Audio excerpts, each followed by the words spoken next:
नमस्कार दोस्तों, स्वागत है आपका फिर से एक बार मेरे YouTube चैनल सुप्रीम काशी भाई सुधीर में। आज हम पढ़ेंगे G20 के बारे में।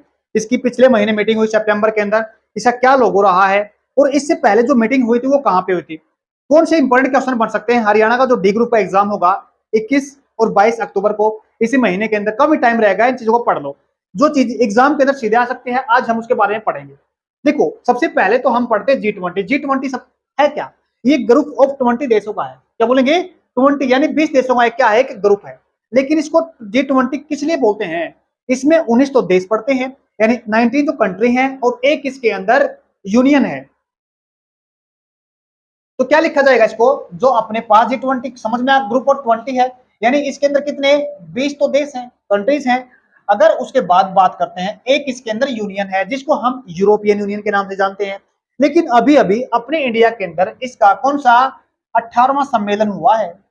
18वें सम्मेलन की क्या की है इंडिया ने? इसकी मेजबानी की है। इससे पहले जो 17वां था उसको लिख लेना। जो 17वें सम्मेलन की मेजबानी इंडोनेशिया ने की थी। किसने की थी? इंडोनेशिया ने। 18वां अपने कहां पे हुआ है? इंडिया के अंदर हुआ है। लेकिन अब ये 19+1 की बजाय अब इसको क्या कहा जाने लगा? 19+2 कहा जाने लगा। इसको 2 लिख सकते हैं। इसमें क्या हो गया? अफ्रीकन यूनियन को जोड़ा गया। इसमें किसको जोड़ा गया है? अफ्रीकन यूनियन को जोड़ा गया है। अब आप कमेंट बॉक्स में ये बताओ, अफ्रीकन यूनियन के अंदर और यूरोपियन यूनियन के अंदर कितनी कंट्रीज आती हैं? आगे पढ़ते हैं। जो G20 की जो फॉर्मेशन हुई थी, ये कब हुई थी? 1999 के अंदर हुई थी। और चीज देखते हैं, किसके द्वारा की गई थी? ये की गई थी G7 कंट्रीज के द्वारा। अब G7 कंट्रीज भी पढ़ेंगे हम। उसके बाद जो G20 की जो पहली बैठक थी ना, सिटिंग थी, वो कब हुई थी? एग्जाम के अंदर आ सकता है। G20 की पहली बैठक कब हुई थी? यह हुई थी 2008 के अंदर। अब उसके बाद कहां पे हुई थी? यह हुई थी वाशिंगटन, क्या बोलेंगे? वाशिंगटन डीसी, यूएसए के अंदर हुई थी पहली मीटिंग 2008 के अंदर। हमने पढ़ लिया। 18वां शिखर सम्मेलन की मेजबानी इंडिया ने की है। उसके बाद चेयर किसने किया है इसको? ये चेयर किया है अपने प्राइम मिनिस्टर ने। उसके बाद कब से कब तक एग्जाम के अंदर आ सकता है? 2 दिनों की मेजबानी। कब से? 9 सितंबर से 10 सितंबर के अंदर ये क्या हुआ था? सम्मेलन हुआ था। उसके बाद कहां पे हुआ? ये हुआ था भारत मंडपम में। कहां पे हुआ था? एग्जाम के अंदर आ सकता है, भारत मंडपम में। ये कहां पे है? न्यू दिल्ली के अंदर है भारत मंडपम। उसके बाद लोगो पूछ लेते हैं एग्जाम के अंदर। भाई अब की बार G20 का जो लोगो था वो क्या था? ब्लूमसिंग लोटस, यानी जो खिलता हुआ कमल है ना, वो इसका क्या था? लोगो था। उसके बाद हम क्वेश्चन बनेगा अपने पास है, उसके अंदर क्या क्या थे? पृथ्वी और कमल की जो फोटो है ना, वो है पृथ्वी और कमल को दिखाया गया उसके अंदर। एक और चीज, एग्जाम के अंदर क्या बनेगी? इसके अंदर कितने रंगों को दिखाया गया है? इसके अंदर 4 रंग है, केसरिया है, सफेद है, हरा है, वह नीला है। 4 रंगों को दिखाया गया है। उसके बाद जो थीम, मोस्ट इंपॉर्टेंट क्वेश्चन है ये, इसकी थीम क्या है अपने पास है G20 की? जो 2020 सॉरी जो 2023 में हुआ अपने इंडिया के अंदर 18वां, तो इसकी क्या बोलेगी? थीम।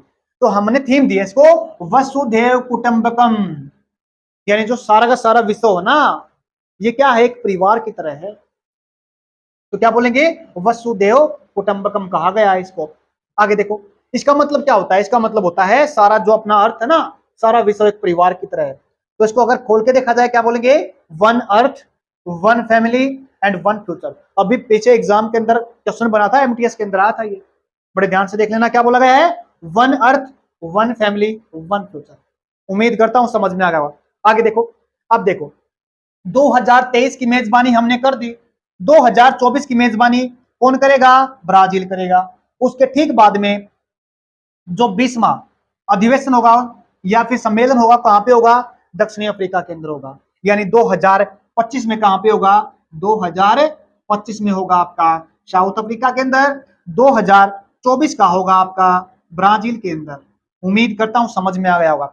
2023 का क्या बोला मैंने? 2023 जो 22 का था ना, इंडोनेशिया के अंदर। आपने क्वेश्चन बताना इसकी थीम क्या थी 2023 की। क्या बोलेंगे? 2000 जो 22 की थीम थी ना, वो क्या थी? 2023 की तो हमकी थीम क्या है? वसुधैव कुटुंबकम है। जो 2022 में होता है ना पीछे इंडोनेशिया के अंदर, उसकी आपने क्या बतानी है? थीम बतानी है। उम्मीद करता हूं समझ में आ गया होगा। एक और चीज बताता हूं आपको, जो ये आपका सम्मेलन हुआ ना इंडिया के अंदर, नई दिल्ली में, वो किसके सामने हुआ था? वो वहां पे देखो एक इमेज बना रखी, क्या थी वो? कन्वेंशन सेंटर बोलते हैं उसको, क्या बोलते हैं? जो कन्वेंशन सेंटर था ना वहां पे हुआ था। उसमें किसकी फोटो लगी हुई है? फोटो पूछ सकते हैं। वो हुई थी नटराजन की मूर्ति लगी हुई वहां पे। किसकी? नटराजन की मूर्ति लगी हुई है। एग्जाम के अंदर पेपर बन सकता है। वो कितने किलो की है? सॉरी कितने टन की है? वो 19 टन कि वो क्या है? आपकी मूर्ति है। एक हम G20 के बारे में पढ़ लेते हैं, और G20 के साथ साथ G7 क्या होता है उसके बारे में पढ़ लेते हैं। देखो ये G20 कितनी कंट्रीज है? ये 20 कंट्रीज है, सॉरी 19 कंट्री है। मैंने बता दिया आपको 19+1 लिखा जाता है इसको। इसको G20 बोला जाता है, ग्रुप ऑफ 20 कह सकते हैं इसको। अब देखो ये देश है। पहले हम थोड़ा हल्का पढ़ लेते हैं G7। क्या पढ़ेंगे? ये दिखाया गया G7 के बारे में। ये रहा जी G7, इसके अंदर लिखा मैंने G7। G7 में कौन से आते हैं? कनाडा, यूएसए, साथ साथ बोलते हैं। कनाडा है, यूएसए है, यूके है, जापान है, जर्मनी है, इटली है और फ्रांस है। इनको बोलते हैं G7। लेकिन मैंने क्या दिखा रखा है? रसिया को भी साथ दिखा रखा है, क्योंकि इसके अंदर रसिया भी ऐड हो गया था। कब हुआ था ये कमेंट बॉक्स में बताना। लेकिन इसको रसिया को 2014 में निकाल दिया गया था। क्या करें? ये G8 के नाम से जाना जाता था फिर रसिया को ऐड होने के बाद। लेकिन 2014 में इसको निकाल दिया गया G7 से। G8 थे, G7 फिर से बन गया। ये क्यों निकाल दिया गया? क्योंकि इसने यूक्रेन का एक हिस्सा है जिसको क्रीमिया बोलते हैं, उस पर क्या कर दिया? अटैक करके उसको हत्या लिया था। किसको? यूक्रेन के क्रीमिया को 2014 में। फिर इसको क्या कर दिया? G8 से क्या कर दिया? निकाल दिया। फिर दोबारा से G7 बन गया। उम्मीद करता हूं समझ में आ गया होगा।